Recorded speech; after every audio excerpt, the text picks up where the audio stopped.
Bueno, gracias a todos por esta expresión de comunión, por esta expresión que quiere llegar a ser una expresión de iglesia, como decía la hermana Marisela, una iglesia sinodal. Y hay que ponernos en este modo sinodal.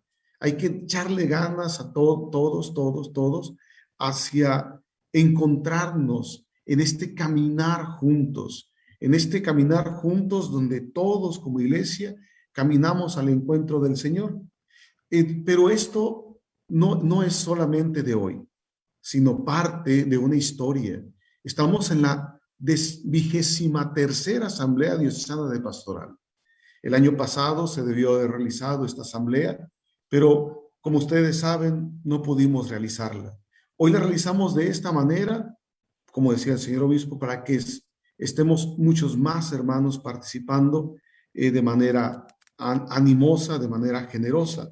Pero insisto, formamos parte de una historia. Y para hablarnos un poco, mucho de esta historia, está el padre David Ortega, quien también ha sido vicario de pastoral en una etapa, lo he dicho varias veces, en una etapa muy hermosa de nuestra iglesia, en una etapa muy organizada de nuestra iglesia.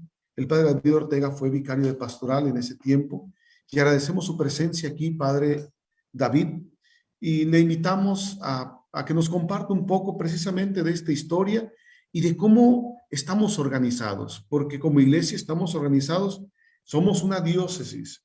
Decía el Papa Francisco, decía, hay que ver el todo y la parte, hay que ver la parte y el todo. Hay que vernos dentro de esta iglesia, desde lo universal y lo particular, desde lo particular y lo universal.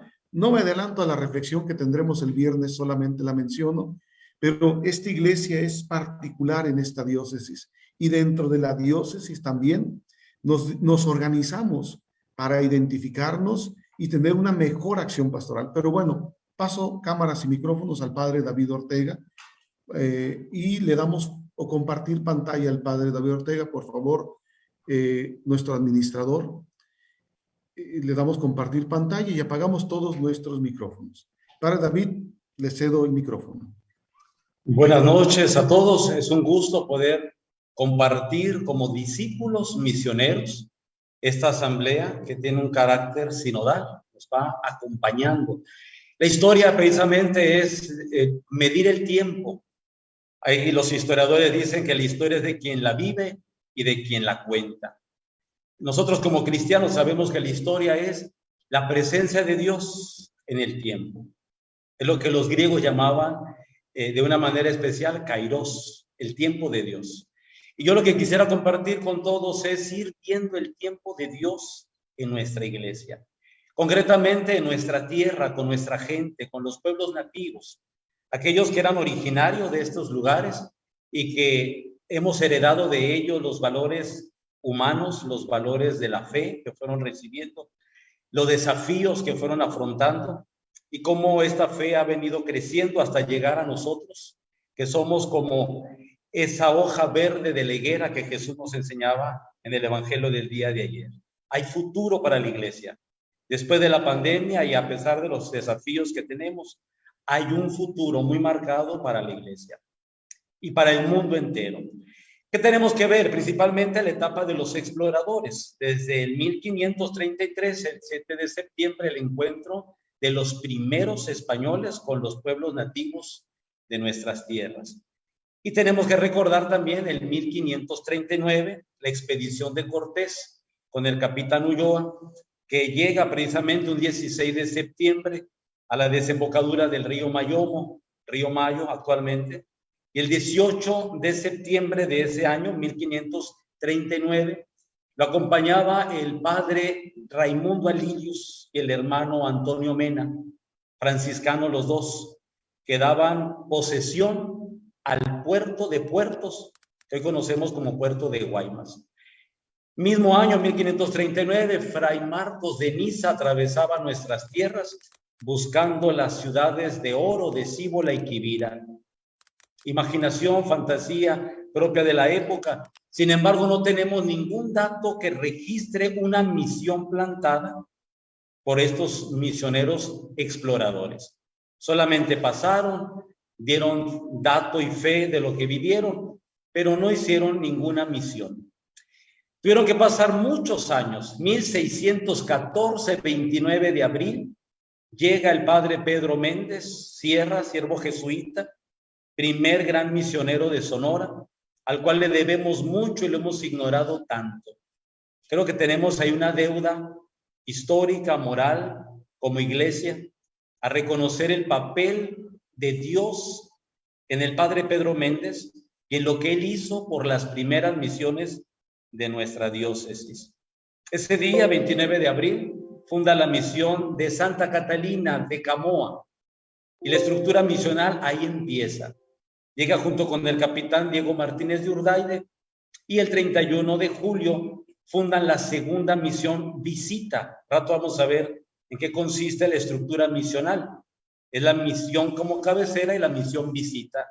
Y es San Ignacio de Tesia.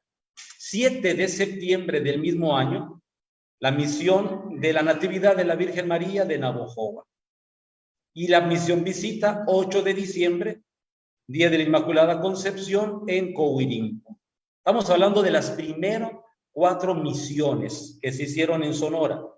El siguiente año, ya con los siguientes años con Diego de la Cruz y el padre Ángelo Valestia, se van a fundar las últimas 2 misiones del Río Mayo, que es Santa Cruz del Mayo, que antiguamente estuvo frente al actual pueblo del Júpare, y el Espíritu Santo de Chojoa.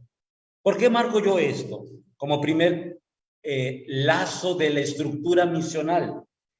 Este hombre, este gran misionero, junto con los otros 2 que llegaron posteriormente de las Islas Canarias, Diego de la Cruz, y de Italia, Angelo Valestia, vamos a encontrar aquí los 5 primeros grandes desafíos. Todos que vamos siguiendo esta historia, les invito a que apuntemos o guardemos los 5 desafíos que hubo en las misiones. Primero, pueblos marcadamente llenos de sangre por la violencia. Vamos hablando de 1600. Sabemos que es tiempo de conquista, exterminio de pueblos completos quedaban destruidos debido a la conquista. Y era una violencia muy marcada.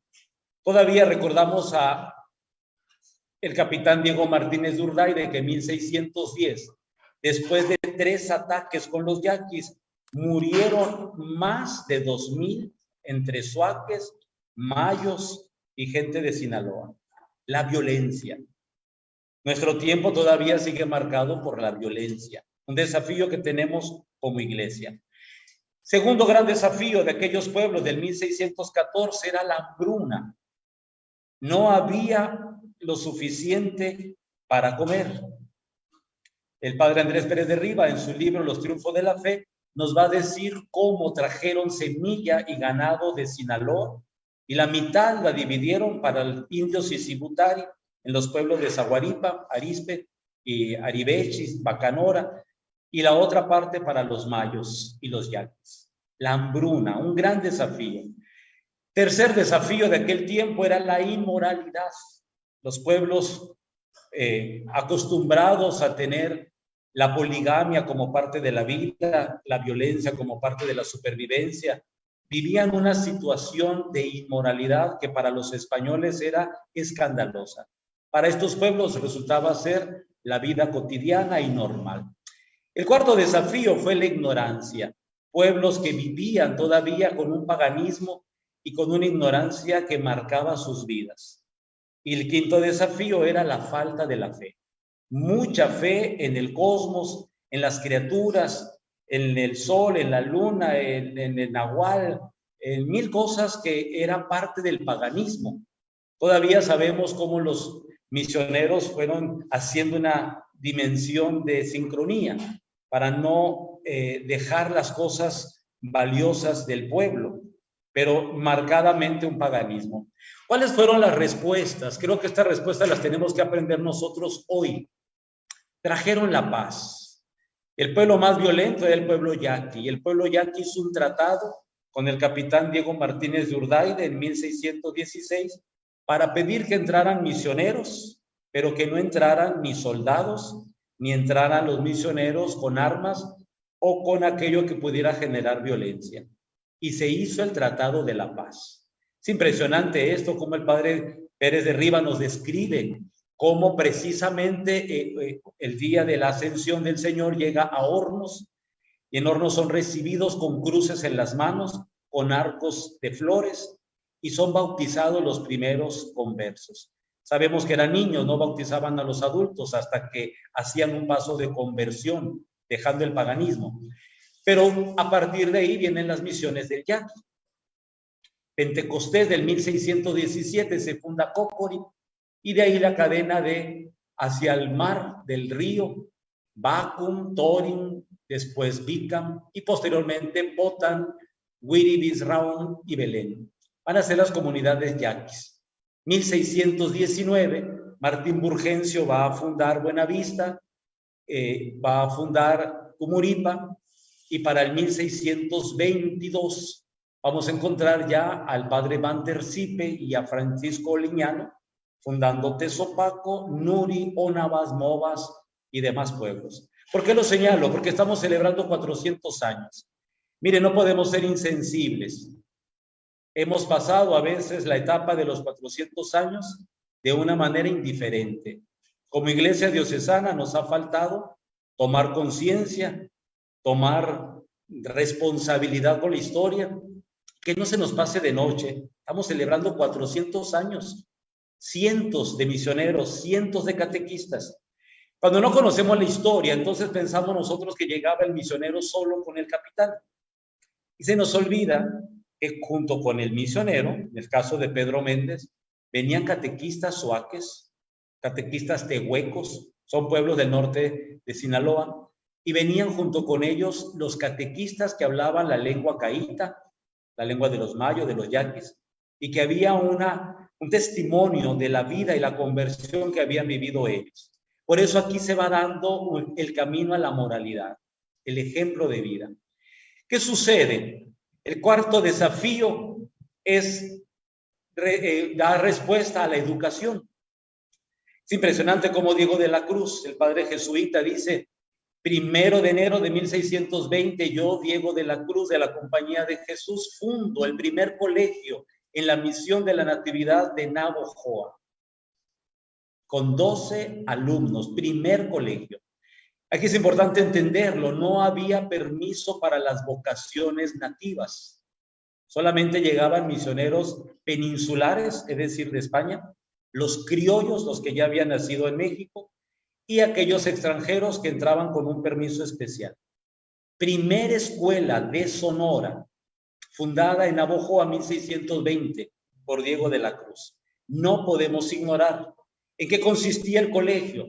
Era la manera de formar a los laicos ante la carencia de vocaciones sacerdotales nativas, porque no había permiso ni para que se formaran, ni para ser ordenados. Entonces los jesuitas formaron laicos. Los educaban en la agricultura, la ganadería, el mundo textil, en la manera de poder llevar la vida litúrgica y poder ser lo que se van a llamar después los maito. Los maitos son como los maestros de la comunidad.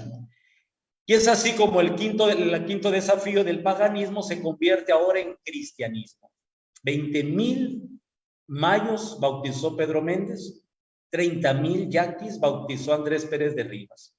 Esta es la estructura misional. Ojalá la pudiéramos aprender y retomar, porque tenemos los mismos desafíos que tuvieron hace 400 años. ¿Cuál es la estructura misional? Primero, la evangelización. Clarísimo, no es la conquista como tal, es evangelizar. Segundo, dar respuesta a la hambruna. ¿Cómo? Desarrollando la agricultura y la ganadería. Le tenemos que reconocer a estos misioneros que fueron los pioneros de lo que ahora es la riqueza de nuestros valles, de nuestras tierras. Tercero, la catequesis. Se daba una catequesis en el idioma propio de los pueblos nativos. Es admirable cuando vemos que padre Pedro Méndez hablaba más de 8 idiomas, entre ellos muchos de los pueblos nativos. Y cómo tradujo en los pueblos tehuecos, la vida de todos los santos del padre Pedro. Era un sacerdote portugués que tenía este libro y él lo tradujo a los pueblos tehuecos para poder dar la catequesis. Y lo mismo dígase de los colegios que existieron en cada una de las provincias que más adelante mencionaron, así como las misiones. De manera que la misión venía siendo como la expresión de todo un trabajo de mucha gente. Si nosotros escuchamos las misiones del Mayo y del Yaqui, como ya mencioné, vamos a ver cómo en 1622 se forma la primer provincia. ¿Qué es una provincia? La provincia es un territorio donde muchos misioneros, con sus catequistas, con los maitos, la organización civil del pueblo, la agricultura y la ganadería, viento en popa, podían ellos decir, estamos de misión. Las provincias en Sonora fueron las siguientes. Primero fue la provincia de San Ignacio, que le correspondían los pueblos del Mayo y del Yaqui. La segunda gran provincia fue San Francisco de Borja, que tuvo su sede en Zaguaripa, pueblo que fundó el padre Pedro Méndez en 1627, bajo el nombre de Nuestra Señora de los Ángeles. Y esta misión o esta provincia estaba conformada por Bacanora, Batut, los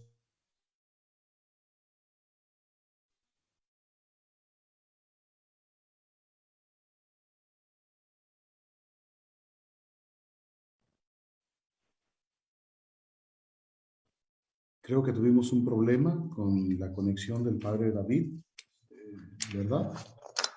diócesis de Hermosillo. Y la cuarta provincia fue la de los santos mártires del Japón, en los pueblos ópatas.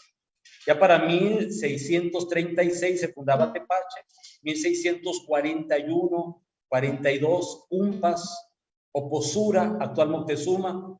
El padre Montefrío fue fundando estos pueblos de Guásabas, Oputo, Bacadehuachi, Bacerac, Bavispe, Nácori. Todos estos pueblos tuvieron su centro en Guásabas en un tiempo y en otro tiempo en Oposura. Lo estoy mencionando porque en cada una de estas provincias había colegios, agricultura, catequesis, evangelización, todo un desarrollo que traía paz, serenidad, vida de comunión, vida cristiana. Y aquí se veía verdaderamente los frutos de la fe. Y la última provincia, Nuestra Señora de los Dolores. Para 1685, el padre Quino, después de haber fracasado en la misión de San Bruno en California, pidió ser trasladado. Llega en el mes de febrero con el capitán Terán a Álamos. Álamos ya era parroquia de la diócesis de Durango. Presenta las cartas y de ahí es enviado a San Juan, que era la frontera de la Nueva España en ese tiempo, porque ahí estaba el alcalde mayor. San Juan, para aquellos que quieren ubicarlo, es a un lado de Cumpas, y desde ahí, Cumpas o Posura, es destinado a Cocóspera para poder atender las misiones en Semana Santa. Y ahí se queda en esta provincia de Nuestra Señora de los Dolores, que actualmente corresponde a la diócesis de Hermosillo, con las parroquias actuales de Santa Ana, Magdalena, San José de Imuris, Tubutama, Sarí, Caborca, etc. Un gran evangelizador que junto con el padre Salvatierra, para el 1695, van a promover juntos el nacimiento de las misiones de la California. Qué interesante ver cómo el padre Salvatierra es nombrado visitador de los pueblos del norte. Se da cuenta que no hay ninguna amenaza de apaches o de janos que destruyan misiones. De ahí ven la California y entonces se van hasta México. Es admirable esto. Yo, haciendo un recorrido de los pasos y kilómetros del padre Pedro Méndez, calculo que más de 25,000 kilómetros desde España, México, 4 vueltas a Sonora y de regreso a México, 25,000 kilómetros caminados, galopados, andados. Un ejemplo para nosotros que a veces nos cuesta ir de un pueblo a otro. Estructura que se vivió en las misiones. Sabemos que por orden de Carlos III, el rey Borbón de España, El 25 de julio de 1767 son expulsados todos los jesuitas del continente americano y de las Filipinas. Es una experiencia muy triste. Son concentrados todos en Matape, 51 sacerdotes de todas las misiones. Son tomados presos por 400 soldados enviados por el virrey. Son conducidos a pie por el río Matape hasta llegar a San José de Guaymas. Ahí esperan 9 meses a que llegue un barco por ellos. Ahí muere un sacerdote que es sepultado en Raón, en los pueblos yaquis.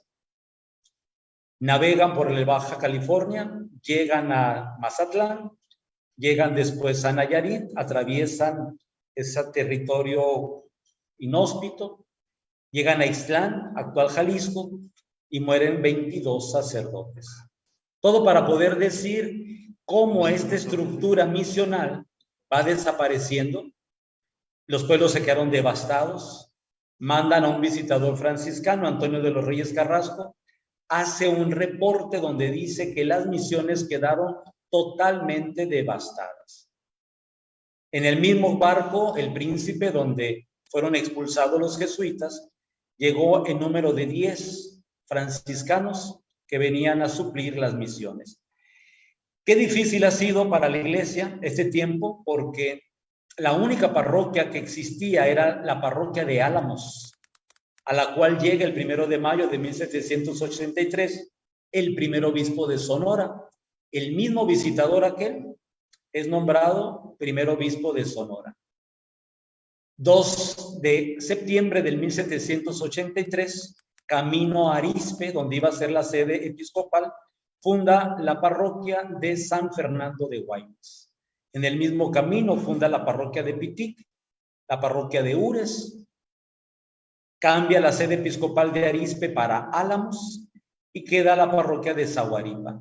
Eso lo comprobamos por los libros que existen desde el 1784 y que existen en estas parroquias que acabo de mencionar. Eran 6 parroquias para un obispo y unos cuantos franciscanos, que terminaron por retirarse, puesto que fracasó su presencia aquí, ya que el rey Carlos III de España les pidió que evangelizaran en español. Fíjense qué interesante. El éxito de las misiones con los jesuitas era que los jesuitas hablaban el idioma de los pueblos nativos. El fracaso de los franciscanos es de que al hablar español, los indígenas se retiraron a sus pueblos. Los franciscanos quedaron atendiendo a las parroquias para criollos, mestizos, y se fue cambiando la estructura misional por una estructura pastoral que va a quedar marcado en la historia. Es la época de los obispos y los obispados de Sonora. ¿Cómo era la estructura pastoral? Antonio de los Reyes Carrasco muere 7 años después de haber llegado a Álamos.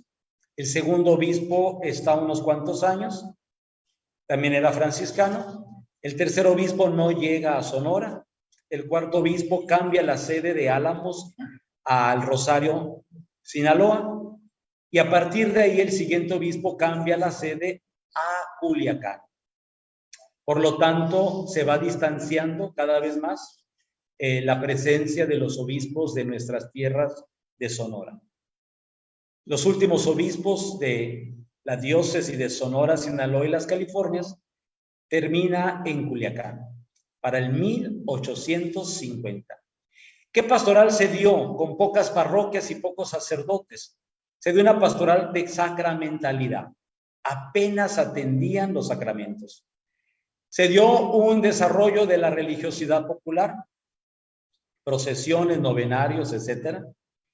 Se siguió dando la ignorancia religiosa, puesto que había poca formación en ese tiempo. Carencia de vocaciones, aunque ya había un seminario en Culiacán, había pocas vocaciones. Y la distancia. Las parroquias de Sonora quedaron muy distantes de Culiacán, considerando el tiempo que vivieron. Pasado el tiempo, ya se funda la diócesis de Sonora, se separa de Sinaloa y de las Californias, y encontramos un nuevo tiempo de mucho esplendor, que ahora es riqueza para la diócesis de Hermosillo, puesto que ahí fue la sede de obispos que fueron dejando huella. fundando seminarios, estructurando parroquias, creando una vida pastoral nueva. Tenemos que recordar a los obispos Valdespino, al obispo Juan Navarrete, que fue extendiendo las parroquias con pocos sacerdotes y en plena persecución religiosa. Fueron pueblos muy marcados por la confrontación de la fe. Hoy tenemos que reconocer a esos hombres que estuvieron en los seminarios como seminaristas allá en la sierra con su obispo y sacerdotes que dieron testimonio hasta su muerte. ¿Qué encontramos? 1960, sabemos ya del nacimiento de nuestra diócesis de Ciudad Obregón, y el camino pastoral nos ha dado muchos frutos. Primero, José Soledad Torres Castañeda, al llegar a esta diócesis que reside, lo que hace es formar un seminario que esta semana celebra 60 años de fundado. Nos unimos a la intención esta semana para orar por las vocaciones. Este mismo obispo trae un movimiento muy grande de laicos. La Acción Católica llega con toda su dimensión, atención para jóvenes, para laicos comprometidos. Encontramos al movimiento familiar cristiano, encontramos la Legión de María, muchos movimientos laicales que se dieron en los años 60.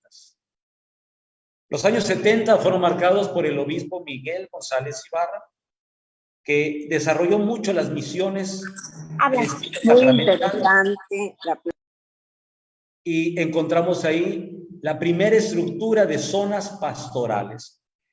Para aquellos que van siguiendo esta conferencia, les digo, prestemos atención a las zonas pastorales, porque existen hasta el día de hoy. La zona sierra, la zona mar, que corresponden Palme, Guaymas, La Atravesada y pueblos del valle, la zona yaqui, que corresponde a todo lo que es Obregón y los pueblos del valle, y la zona mayo, que es el sur del estado. Esas zonas pastorales fueron favorecidas con muchos y diversos campos misión que se dieron por algunos años. Para el 30 de agosto de 1982 llega don Luis Reynoso Cervantes, un hombre con una visión nueva de iglesia, que estructura la diócesis no solo en zonas pastorales, sino también en decanatos. Por primera vez escuchábamos la palabra decanato, los decanatos que existen hasta el día de hoy. Es muy importante que lo sepamos, cada parroquia pertenece a un decanato.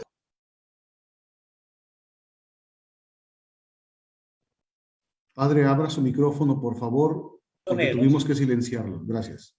Las provincias que hicieron los jesuitas son casi coincidentemente nuestros mismos decanatos. Así que coincidimos 400 años después con una estructura pastoral similar. Tiempo de don Vicente García Bernal, tiempo de mucha planeación pastoral, muchas asambleas, de estudiar el marco de la realidad, el marco doctrinal, el marco operativo. Fruto de ello, después de 18 años, un plan pastoral con un proyecto pastoral que nos caminó desde el 2001 hasta el 2010. Un tiempo de mucho crecimiento en grupos parroquiales, asambleas decanales, asambleas diocesanas. Creo que este tiempo ha sido de mucho fruto y lo tenemos que valorar. Fue el tiempo que muchos de nosotros nos tocó vivir y seguimos todavía con esa fuerza que tuvimos. Desafíos que tenemos hasta el tiempo actual. Los desafíos, seguimos en un tiempo de misión. A don Juan Manuel Mancilla le tocó cerrar este tiempo del plan pastoral, del proyecto pastoral, con la apertura de los 50 años de la diócesis y la apertura del tiempo de las misiones. Siguiendo el documento de Aparecida, nos dábamos a la tarea de que nuestra iglesia fuera una iglesia misionera. Creo que seguimos en la misma línea, seguimos retomando Aparecida y tenemos que ser una iglesia misionera. ¿Por qué? Fíjense los primeros 5 desafíos que les mencioné en el tiempo de las misiones. Y escuchemos los 5 desafíos que tenemos hoy.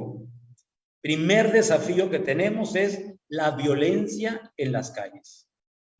Obregón está marcado por la violencia y muchos de nuestros pueblos viven la inseguridad. Segundo desafío que tenemos hoy como iglesia, la pandemia.